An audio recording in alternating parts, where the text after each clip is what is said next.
Hey, I'm Mike. And I'm Kevin.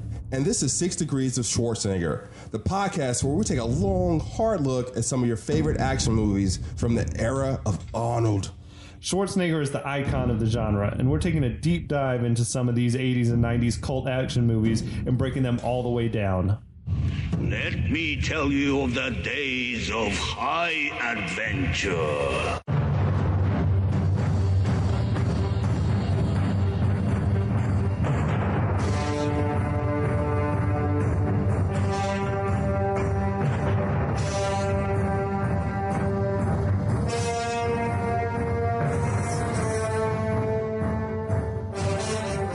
Hey, welcome back, everybody.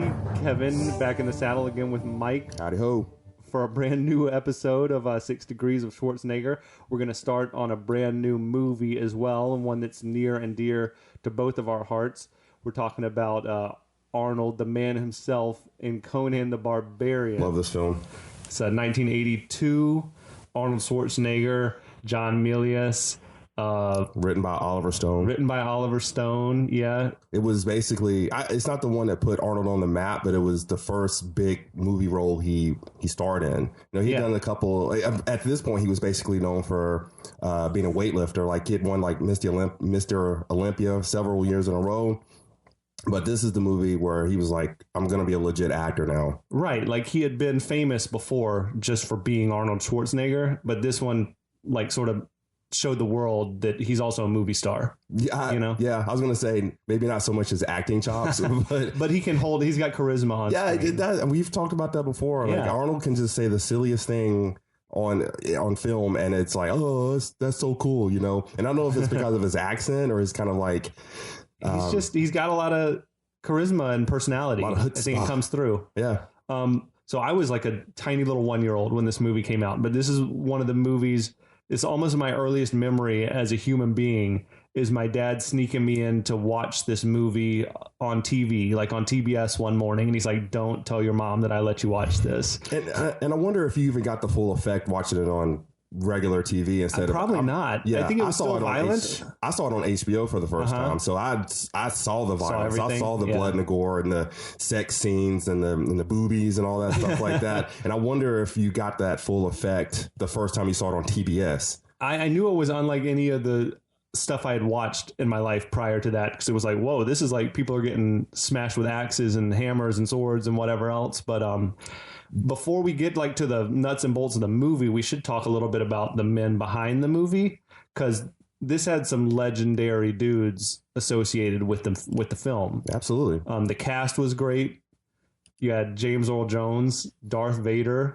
Yeah, so James Earl Jones, like, he had already been nominated for an Academy Award at this point. He had done, I think he had done A Great White Hope, or I think he was nominated for Best Actor in that film. Yeah. So, I mean, this movie is so funny to me because I would have always thought this was kind of like a throwaway B movie, that one of those movies they made in Italy for like really cheap, and they just were like, let's make a quick turn and make some money. Yeah. But no, this has got like legit actors. Max von Sydow, who I feel like also probably was Oscar nominated. Yeah, I'm sure he was. Legit actors. It had legit screenwriter. Oliver Stone was one of the screenwriters for this, and he had done Midnight Express, which was nominated for 4 Academy Awards and won 2. And then he did... Right after this, he had Scarface. Yeah, and he had Scarface directly after this movie.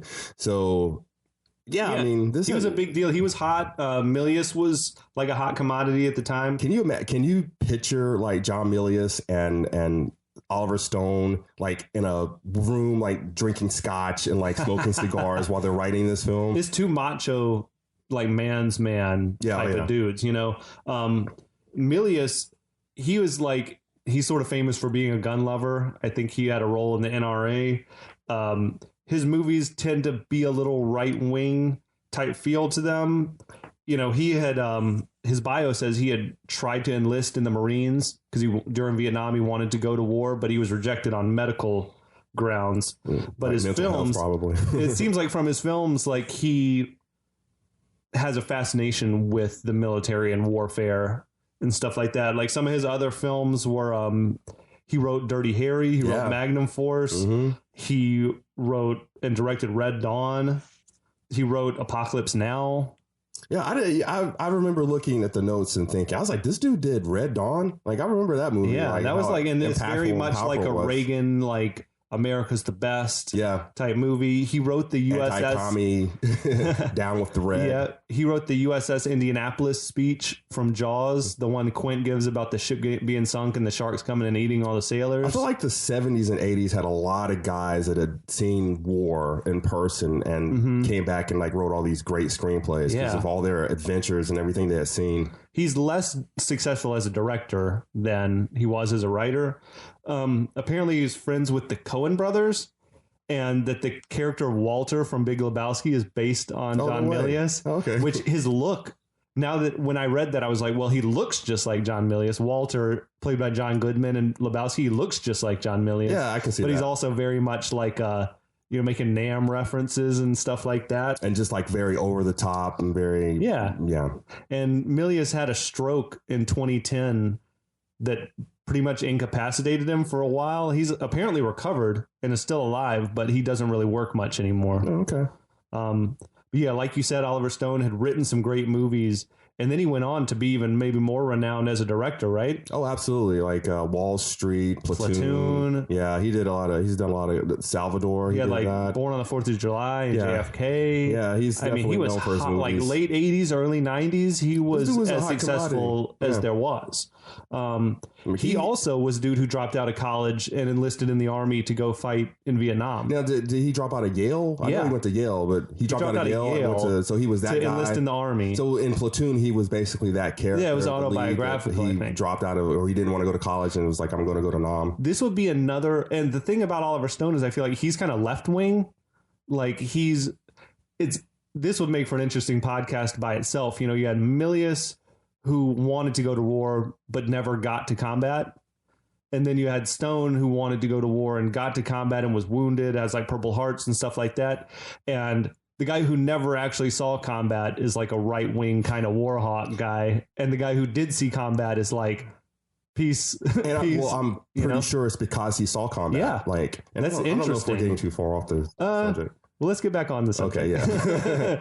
And then you had Dino like helming up the whole thing, Dino De Laurentiis, who was like legendary Italian producer. Yeah, over like 500 movies to his credit. It's insane. 5,000, like hundreds of Academy Award now, most of his movies are like kind of pulpy, exploitation type flicks. I mean, he's got to pay the rent, you know. He didn't have too many like award type like movies that were gunning for awards, but he had stuff like Raw Deal, Maximum Overdrive, Flash Gordon, as we mentioned. Yeah. Orca, which is like a terrible Jaws knockoff. Yeah, the killer whale, I remember that. He did the 1976 King Kong. He did Barbarella. Like he does all types of whatever. He likes to make a buck. Exactly, you know? which is exactly why I would have just thought this was a throwaway B movie that they filmed, like, because it was like a Dino De Laurentiis produced, and one of those Italian producers. Yeah, but this is like a legit film.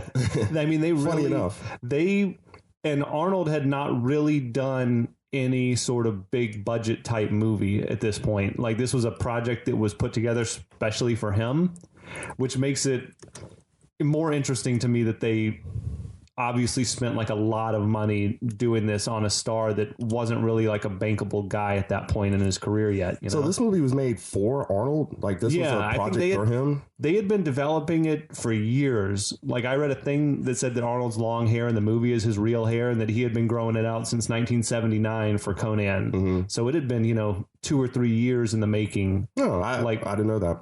Yeah, I think it kept going through different directors, different writers until they finally figured out what to do. But now I guess we can move on to the actual film itself here. So the film opens with this quote from Nietzsche, that which does not kill us makes us stronger. Yeah. Which I feel like is a little strange just because it's anachronistic. Like, you're taking a movie that's supposed to be set in like some sort of prehistoric time, and then you're putting like a more 20th century quote to lead it off. I just felt like that's a little strange. Like if you had a Christopher Columbus movie with a with a modern quote with an Eminem lyric in there or something. Exactly. No, I see what you're saying, but I think that can a quote transcend time? Like, can it go forwards and backwards? I would say it's the thing that, obviously that thought that which does not kill us makes us stronger is like a theme in the movie. It's the central theme. It's like an inspiration. Yeah, and so like they start the movie off with this quote, and then the very first thing you see is them creating a sword. You know, like the Conan's father is hammering out this sword, and he holds it up in the air and it's like glowing red hot. So he had just forged it. It's a really cool opening credit sequence. And I think he starts hammering away at it, and then he plunges it into the ground to cool it off. And that's the whole thing. Is like they're comparing Conan the character to steel, and they're saying that, you know, we're gonna beat you, we're gonna hammer you, we're gonna toughen you up, and then at the very end you're going to be just as strong as steel. Yeah, and that seems to be like the overarching, like for Milius, like that was what it was all about. Like steel is strong, you know, steel is true. It also had that Mako voiceover at the beginning where he's giving like some background on the era, the time, and it's like it's all pretty much unimportant. He's like after Atlantis and all this stuff. But what's weird is that it's Mako, a character from the movie's voice, talking to us as if it's the present, like many, many years ago, all this stuff happened, you know, centuries ago.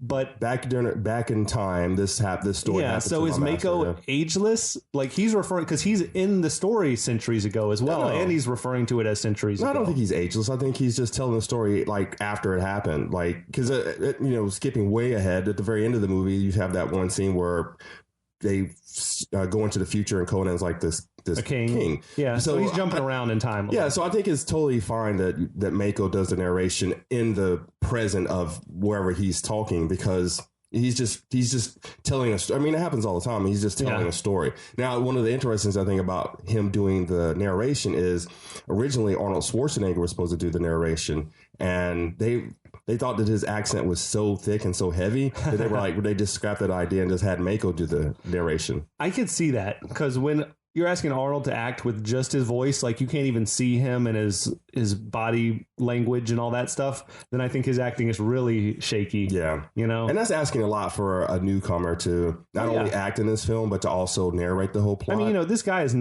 Arnold is not a trained actor. Yeah. You know, he was just a guy who got in, had the door swung open for him because he was a celebrity. But that's the thing I like about Arnold Schwarzenegger the most, is he's not a trained actor, but he's like, you know what, you put me in this scene, I'm just going to muscle my way through it. Like, and it's going to come out great, and it's going to work. I've always appreciated about him.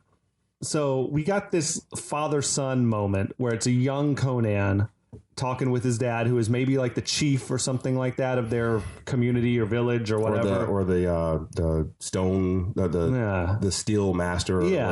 He's saying, you know, steel is strong, like steel you can trust, or trust only steel. That seems to be kind of the philosophy of the movie, right? As we said, or that's like their religion, perhaps, like the worshiping Crom. Yeah, because he introduces Crom as their god, which is a fictional god. I didn't see it in anywhere. Yeah, it seems But I thought, this is, you have to remember, like, this is like not prehistoric. They're not cavemen, you know. They're like pagans. This is like medieval times, I suppose. And these are like barbarians. It's not far after cavemen, probably as soon as they started working with metal, like, you know. Give or take 1,000 something years. But the whole point is, like, you can't trust your next door neighbor. You can't trust, you know, your wife. You can't trust your friend. You can't trust this animal, you know. You have to trust this steel, like, because it's the only thing that's going to get your back, you know. It's like trust the sword in your hand. Exactly, because it's the only true thing. It's kind of bleak, you know. I'm sure they lived in a bleak world, like, as the next scene shows. Also, just technically, the green screen on this scene is really bad. That must have been like the early days of green screen. There's like a stormy sort of sky behind them, but it's just a bad special effect. They might have added that scene later. You know, it doesn't pop out to me, only because I think the scene looks so cool, because they're basically sitting on top of a mountain. It's kind of stylized. Yeah, they're sitting on a mountaintop. We give it a pass. And his fat father is telling him a story. His father is played by William Stone, and for all you Clint Eastwood fans out there, William Stone is in Any Which Way But Loose, I believe, the second Any Which Way movie. Okay, and he plays like the I guess the bad guy in that film. He's the one that Clint Eastwood gets into like a fight with. He also plays a commander in Red Dawn. So, okay, one of the bad guys? Yeah, one of the bad guys. So this guy was like... He was known to be a bodybuilder He was a bodybuilder. There's a lot of bodybuilders for obvious reasons in this film.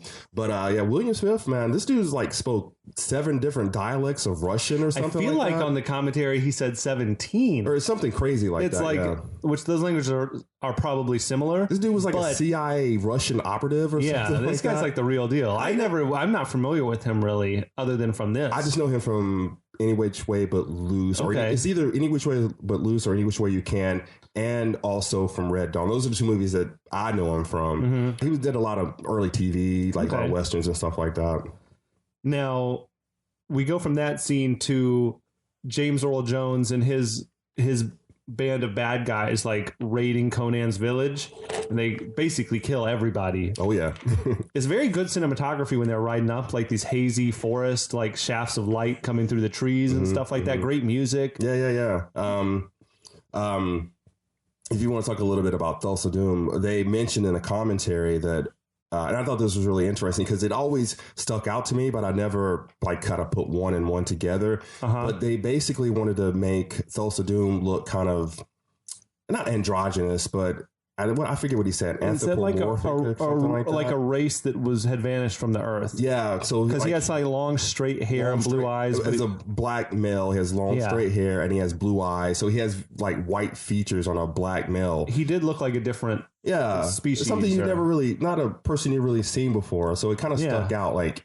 And I could kind of see where that would fit into this world. You know, all his boys are kind of rocking the same haircut. Oh yeah, it's him, like short bangs and long straight hair. They look like a heavy metal band, like early '80s, like Thulsa Dooms, and I'm sure I wouldn't be surprised if there was like a heavy metal band called Thulsa Doom. That's a good band name. Yeah. And his main 2 dudes were Ben Davidson, who's like a 6'8" former NFL player, like just a big, massive dude, and then he had his boy Arnold's guy. Sven Ole Thorsen. I wonder if this the first time they met, or I think they knew each other from the bodybuilding circuit. Yeah, I can see that. I think he's like, I got some guys for you. Gotcha. One of the dude who runs up when they're about to raid the town and who perches on top of a rock for a minute. That's like this little Italian bodybuilder who was in Pumping Iron. Franco Colombo. Yeah. He's like, he was Arnold's best friend. Or something like that. A lot of bodybuilding. It's hard to believe that. I don't know if Arnold had that much pull to get his boys into the movie, or they just really needed a bunch of big hulking type characters to play barbarians, which I can see both. It seems like everybody loves Arnold. Yeah. Him and Milius are still buddies. I saw a thing where him and James Earl Jones became good friends. Like, I feel like Arnold's just a guy that when you meet him, you fall in love with him. Well, listening to the commentary, he makes like this really offhanded joke about Richard Simmons. And it's like, man, that was endearing, you know? It's like, he took something horrible. Yeah. We're not going to repeat. And he laughs about it. And I found myself laughing about it too. And I was like, oh, it's just like Arnold. That's why, you know, he got away with sleeping with his maid. And he's like the governor of California. Like, just Arnold, you know? So in this battle sequence, you got, Conan's dad gets like an axe in the back, and then these dogs come in and just like tear him apart. Yeah, that's a bad way. That's crazy, man. That was some violence in this scene. Harsh, man. And then they're sort of passing Conan's dad's sword around amongst them, like examining the fine craftsmanship or whatever, which I feel like is very relevant, even though they never make a mention of like that the sword is part of Conan's quest or whatever. I just feel like it's part of his motivation because you keep seeing it over and over again throughout the film. And I was about to say, I don't remember if we see him with I don't remember if Conan gets the sword later on in the film. I feel like they set it up like they do. Yeah. I wanted to give a quick piece of trivia about Ben Davidson. Did you know he was in Behind the Green Door? Nah. He played a doorman in that. Do you know what that movie is? Is it one of the like original porn? Yeah, it's like one of those early 70s, like, you know, when porn was cool, like cheap porn or whatever. So he played a doorman in Behind the Door, which I saw that in the notes last night. I was like, wow, that's kind of cool. Because, you know, now if you did that now, that would ruin your career. It's like him and what's our guy, the Native American actor, Sonny Landham. Sonny Landham. You guys from porn to like Sylvester Stallone action. Stallone did? Stallone did a porn? Oh, yeah. What movie? It was called, they renamed it The Italian Stallion, but he did like it wasn't like a porn. It was like a softcore porn. Okay. It was like what's that, Red Shoe Diaries or something like that. Okay. But I think he has a complete nude scene in that. Interesting. Yeah. I didn't know that. so they Thulsa Doom, James Earl Jones, he's like sort of hypnotizes Conan's mom with his eyes almost. Like they just have this long scene where they're staring back and forth at each other. And then he turns his back on her and then he swings around and like chops her head off with Conan's father's sword.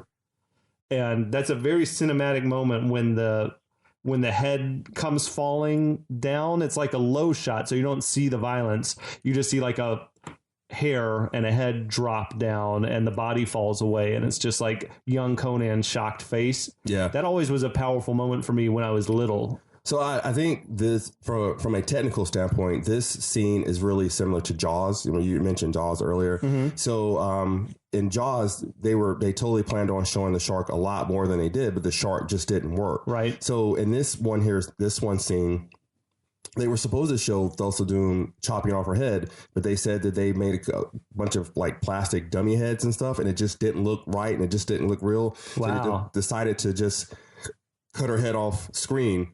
And it's a much more impactful scene when they don't show it. For me, when I think of this movie, like that's the shot that I think of for this movie, because it's like burned into my brain. It was such a well framed shot, and like everything about it was perfect. It's like a much more powerful moment to not see the violence, I think. Yeah, and the kid really sells it. His name is Jorge Sanz, I believe, and he's actually still acting today. Now he does a lot of Spanish films and everything, but yeah, he really sells that moment, like the despair in his face and how scared he looks. I think basically every actor in this movie who doesn't have speaking lines is Spanish, just because they filmed in Spain. Yeah. And they're not gonna like bring in people who to not even speak, you know what I mean? So Conan's mother she's like a Madonna, like her name is like Naduska or something like that. One name person? Yeah, like a one name, like Cher. Was she a model or something? She was a model. I can see that. She's lovely. She's gorgeous. Like, you know, born in Germany, probably moved to Spain just to kind of like drink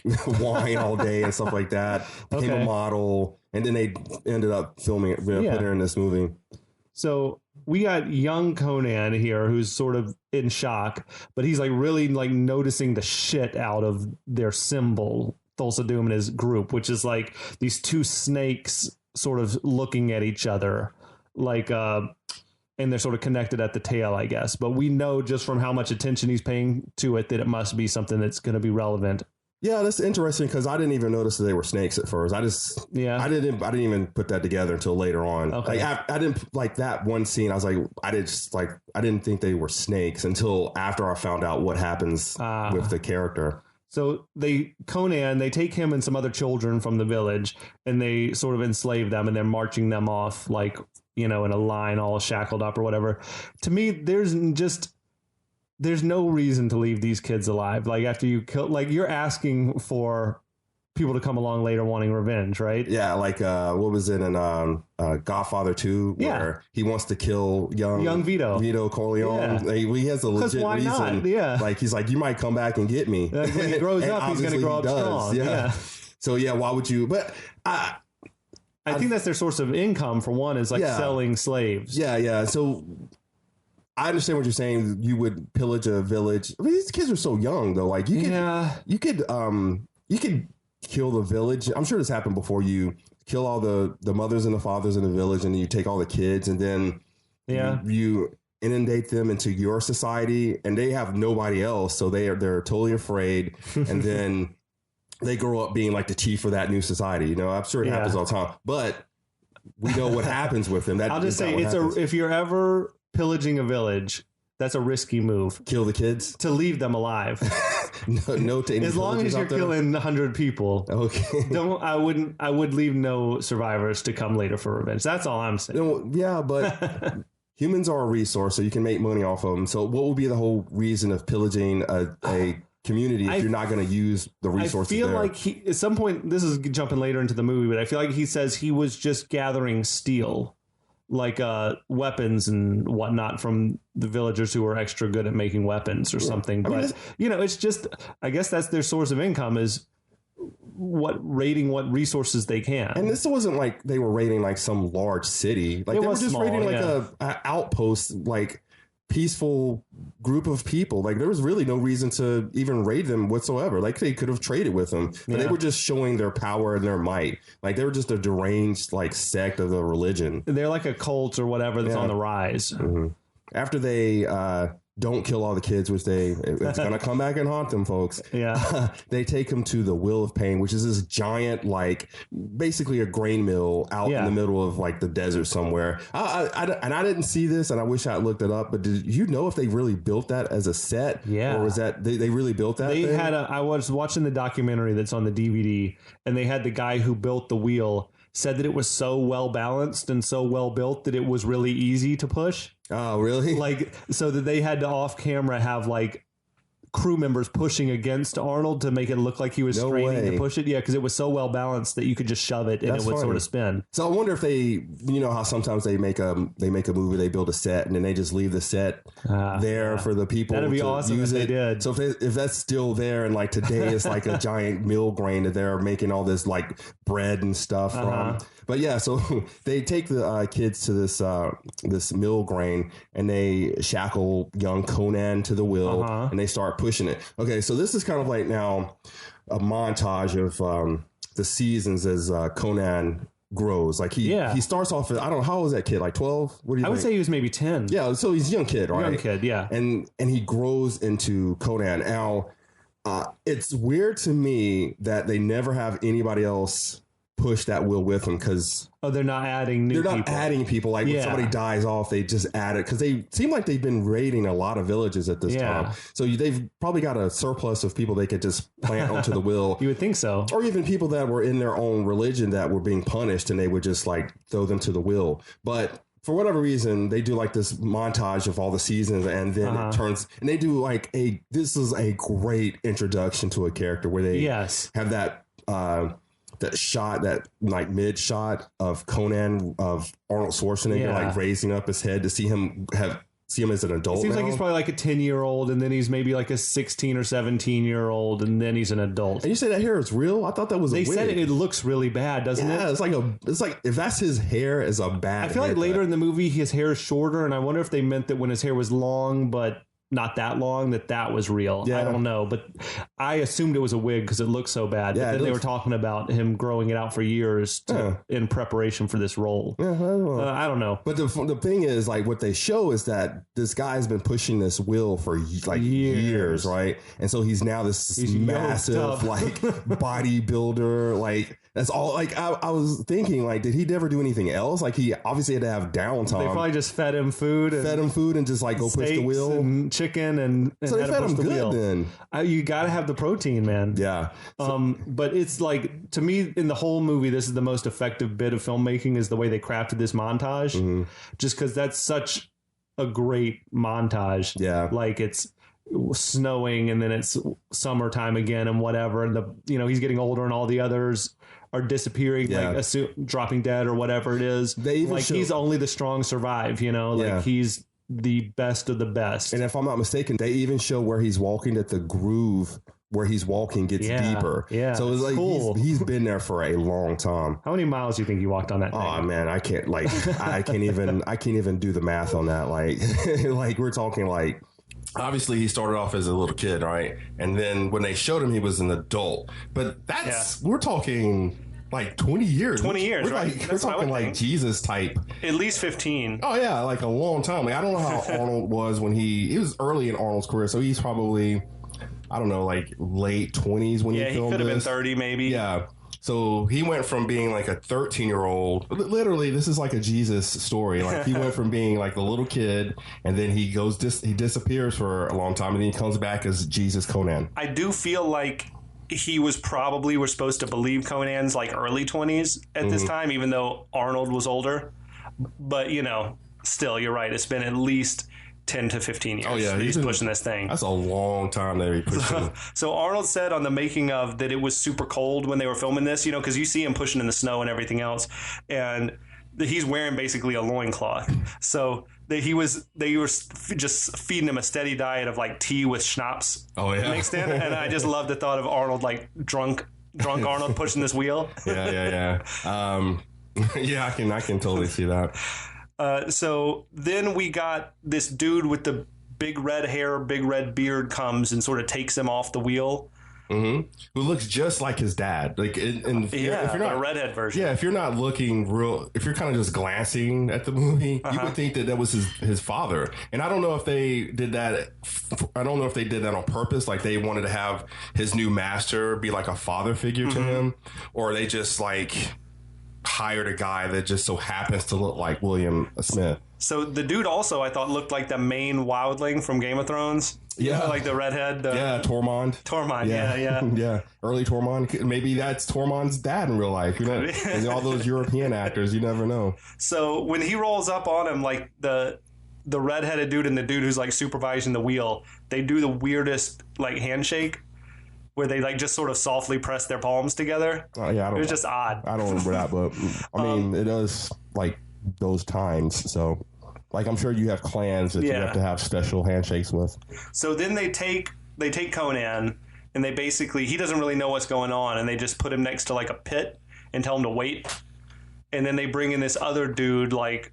Will Chamberlain. Like, doesn't he look like Wilt Chamberlain? A little bit, but he wasn't that tall. I know, but it's like, did they give Wilt a scene in this Destroyer, movie? right? That's what I'm saying. Like, did they give Wilt a scene in this movie and we just didn't know it? And then they, like, oh, Wilt, you were so good in the first movie, let's just put you in the second and expand your character. This dude had, like, his teeth were filed into, like, sharp, fangs or whatever. It was pretty gross, and I don't think Conan really knew what was going on. No. Mm-mm. But they basically just throw him in there, and the dude jumps on him, and it's a fight to the death. So this is kind of one of those, like, nature versus nurture things, like... if you put somebody out in the wild, will they survive on their own without being taught? So this is what they were just like, oh yeah. They were like, look, we're just going to throw you in a pit and you have to figure it out. Like, I don't know if that guy, so they don't really talk about it, but I don't know if that guy paid good money for Conan when he, like, was he like a bargain basement slave? Because he'd been pushing that wheel for like 13, 14 years, right? So a thing I noticed, this is like proof that you notice something new every single time you watch. A thing I noticed this time was the whole time when he's a gladiator, he's fighting like underneath the sigil of like the wheel.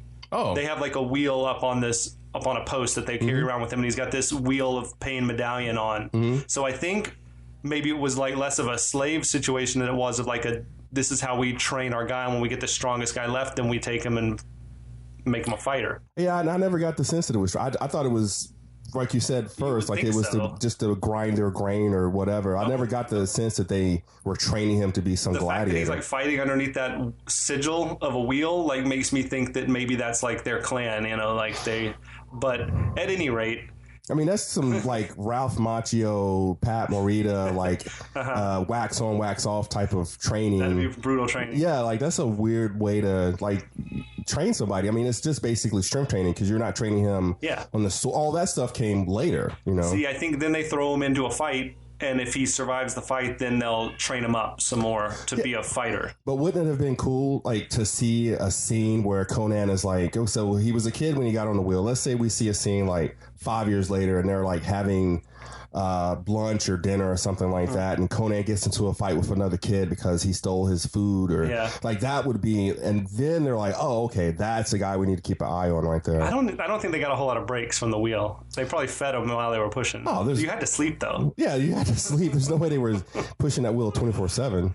But so Conan does get beat up by this dude for a little bit, but then he gets his feet under him and he takes the guy out with just brute strength. And he doesn't kill him though, right? He just knocks him out basically. I think he broke his neck.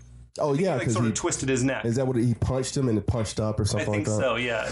And this was probably in his career, like the first time we got to hear that trademark, like Arnold grunting and screaming. He's like, it's just funny. It makes me laugh every time. Mm-hmm. But yeah, Conan's kind of a natural at fighting. Like we get a montage where he's getting more and more like weapons, and he's fighting bigger and badder looking dudes, but he's taking them all out. But still, no training. Well, not really. Like the first part of the montage is just him fighting, right? They're giving him weapons. Right. They're giving him bigger and better weapons, right? But once they see that he's becoming like this skilled natural killer, then that's when they start training him. They take him to like the sword master, right? And they're like, this dude's teaching him how to fight and wield a sword and all like that. It's the montage is good. This movie is, if nothing else, is good with its montages. Oh yeah. But I need a montage. Where's that song? You know what I'm talking about? Yeah, show it all would take too long. I need a montage, or I want a montage. So now is when it gets a little weird, because they're like also teaching Conan like culture. They got him like teaching him to read and write and stuff like this, but they also keep him in a cage and they're like bringing women to him. Yeah. And they got that voiceover from Mako like saying he was bred to the finest stock. Yeah. And this is just a weird, uncomfortable kind of scene, right? No, and I'll okay. tell you why I say that, because I don't think it's weird in the context of the movie. Like, to me, it makes perfect sense in the movie, in like, the world that they live in. Yeah. But I don't understand. Like, he's definitely like a slave, right? Am I wrong in saying that? It seems like that, but I feel like he's treated better. Giving these women like is kind of seems like a reward for him. Or is it a reward? Or are they literally breeding him like they would like a horse? I guess, you know, like a little bit of both, probably. Yeah, and are they like saying that we're going to breed him to the best stock, and then if he does produce a child, then we'll take that child and make that child into the greatest warrior ever? I mean, they don't expand on that part. Like, yeah, I guess you're right. Maybe that was a reward for him. I mean, he probably enjoyed it. But I'm sure this woman, did. though, was clearly scared when they brought her in, so that makes it just sort of like awkward to watch. I'm sure she was like some village that had been captured, and one of the girls from like the village, and they the just best looking or the most athletic or whatever it is. Yeah. So basically, he raped this chick, right? Well, so it was kind of weird because he takes the blanket and he wraps a blanket around her like it's okay, but then like 5 seconds later he's taking the blanket back off her and laying her down. So she looks petrified the entire time. Like, I get the feeling Conan like felt protective over her, but at the same time that doesn't make it any like cooler for her, you know? Yeah, and is it weird that all those, because so in the particular scene. It comes off as if that's the first time they've done that, right? Like, I think so. Because if it had been like the fifth time, he would have been like, "Oh, get in here! I know what I'm doing. Yeah, let's do this." So, isn't it weird that they're watching him? Yeah, there's like a crowd of dudes watching. Like, if it's a reward? If it's like literally a reward for him, then why would they watch? Like, to me, they didn't have TV back then, so it's like entertainment for the guys. They did have the Warrior Games, though. Yeah. So, like, to me, if it was an actual reward, then they would have just dropped off this girl and let him be, right? Yeah. But I personally think that they want to make sure that he does the deed, maybe, because I assume that whoever owns the woman is like paying for this. Man, yeah, I think it was probably both. I think it was part like when you're breeding. breeding a racehorse, it's like you're paying a stud fee or whatever. Something like that. What? Yeah, I was about to say something really weird. Let's not do it. Yeah, you know how they breed horses and they have to. But so now they got Conan. He's like sitting up on top of a table, and everyone's sort of crowded around him. And that's when they're like going over their philosophy or whatever. And that he asks him, "What is best in life?" And Conan, like these other guys are saying, I guess, the wrong answer. And they're like, "Conan, what is best in life?" And he says, "To crush your enemies, see them driven before you, and to hear the lamentation of the women." Now, this is without a doubt the most famous line from this whole movie. Yeah, and that's hardcore, dude. Yeah. Like, whenever I think of this, whenever anybody normally thinks of this movie, this is the first thing that pops in their head. To me, that's what I first think of, right? And this was Arnold's first line of dialogue in the whole movie. Yeah, it was. Yeah, that's crazy. We're like 30 minutes in, maybe something like that. Mm-hmm. I think maybe that's because Arnold couldn't speak good English. Like, I mean, not Arnold, but Arnold couldn't speak. Yeah. So they were. I wonder how many takes they did of that actual line. If you look at the whole movie, he probably doesn't say. He probably has one of the fewest amounts of lines of any of the main actors in it. I think Arnold early in his career was really famous for like saying like 10 words and getting paid like $10 million. He barely talked in Terminator. Yeah, like he said like 5 or 6 things in Terminator and probably got paid like $3 million for that movie or however much, I don't know. So now that red-bearded, red-haired dude who took him off the wheel one night, he just sort of sets him free. So now, I don't know if he sets him free or if he just got shit-faced and was like, I love you so much. You're the greatest thing in the world. You're free. And then he woke up the next morning and was like, what did I do? I could see him feeling like he'd grown attached to Conan and would hate to see him die. And that goes back into the whole father figure, like him looking a lot like his dad, you know? But what's weird is that Conan seems like he doesn't want to go. It's like, in like a White Fang or something where you're trying to turn the wild animal loose like a trained dog, and he doesn't want to go. Yeah, like that's all he's ever known. His whole life is not his whole life, but all he's known for. How long do you think he was with that guy? Like, I don't. He obviously was. To me, a couple years.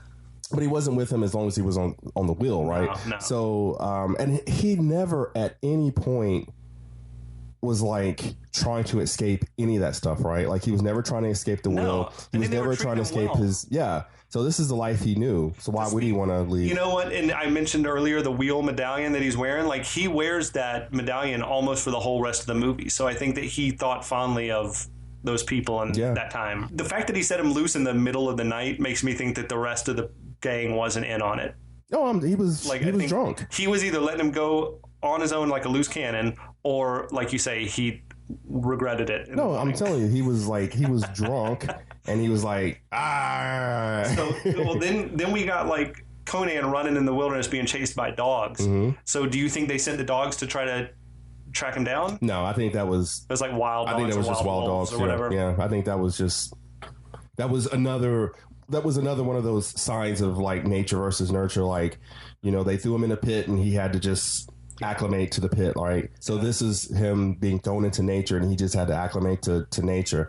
I don't think they were seeking him, because they would have had a scene, I think, where they would have had like a couple of guys chasing him. Let him loose, if they were doing that. So a little behind the scenes, like these dogs that they were using in the movie were not well trained.